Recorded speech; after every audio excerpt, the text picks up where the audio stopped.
Perkara ini tetap nyambung benar dalam prosedurnya. Jadi jangan biarkan Nikita Mirzani seperti itu. Dia kan nggak paham hukum. Dia perlu pendampingan. Tolonglah berikan pengertian dan pemahaman hukum. Jangan statement sendiri, dia sendiri tidak nyambung. Mungkin jangan kemana-mana. Jangan kemana-mana. Oke Bunda, kata-kata bijak karena kan banyak support juga nih dari teman-temannya, terutama Doktip juga tadi datang langsung melihat persidangan. Kata-kata bijak untuk perkara ini. Kadang-kadang kita ini jangan ketika senang banyak teman, ketika susah teman malahan menambah jatuh kita. Di sini kita lihat bahwa Doktip profesional dan luar biasa, tetap memberikan support walaupun banyak gosip menyatakan Doktip juga adalah termasuk berperan dalam perkara ini. Banyaklah gosip-gosip, namun kita nggak penting gosip deh, kita lihat bukti bahwa hari ini Doktip memberikan support terhadap teman, dan inilah yang dikatakan sahabat atau teman. Jadi dukungan terhadap Nikita Mirzani itu wajar. Kalau ada ujatan juga wajar.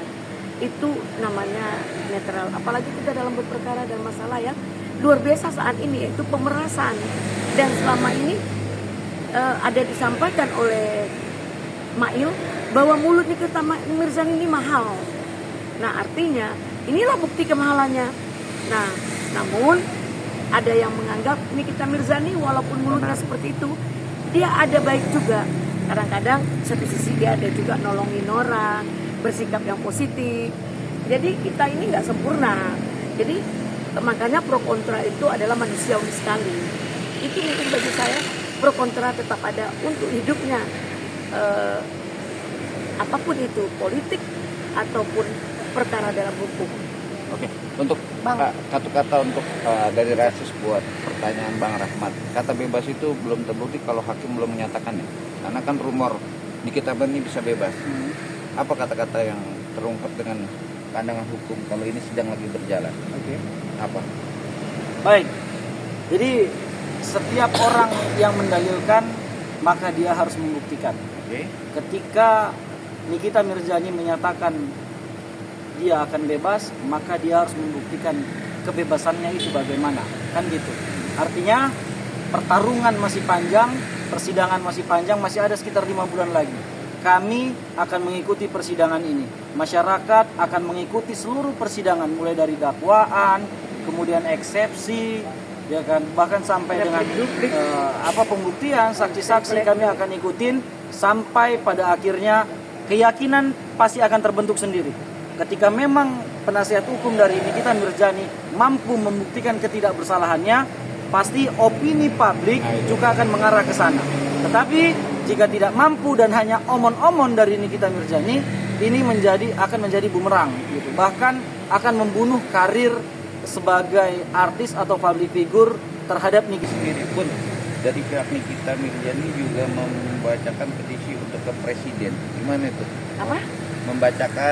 Bacakan petisi untuk presiden sendiri saat di persidangan.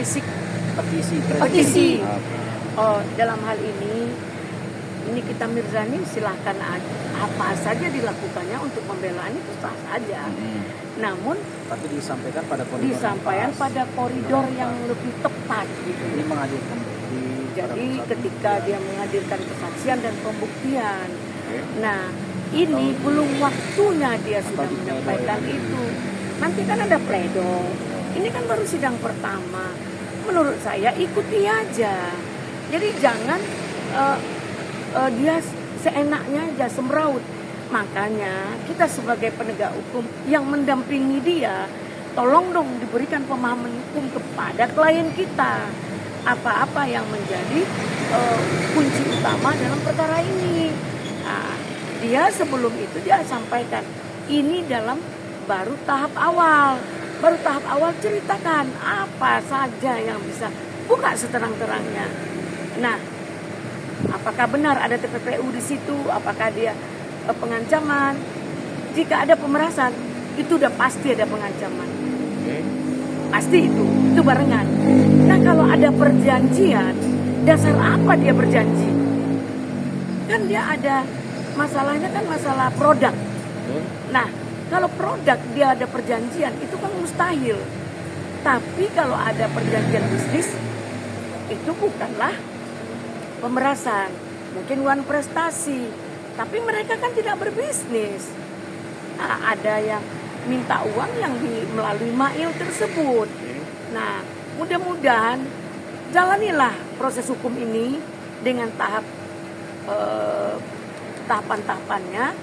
Nanti kan ada pembelaan, ya, ada replik duplik. Nah, kan banyak yang celah-celah hukum yang harus dimanfaatkan oleh Nikita Mirzani, dan pro kontra ini itu wajar. Kenapa? Orang kan tidak melihat apa sebenarnya seorang Nikita Mirzani ini dengan gugatan bahwa pemerasan.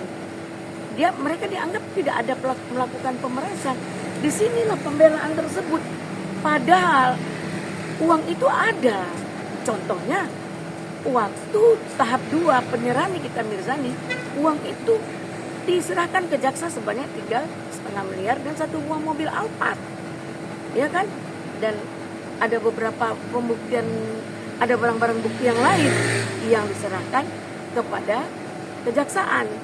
Nah, disinilah apa yang harus dilakukan oleh Nikita Mirzani. Silakan apa yang dapat menjadi pembelaan dia, itulah yang harus diupayakannya, bukannya dia melakukan mengamuk atau merasa dia adalah kebal hukum. Karena dia sendiri bilang ini tidak ada apa-apanya.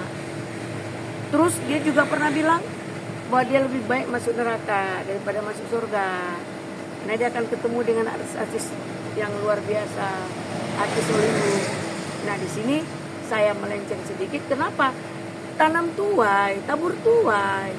Tetap saya sampaikan seperti itu kepada Nikita Mirzani. Oke, untuk Nah, tolong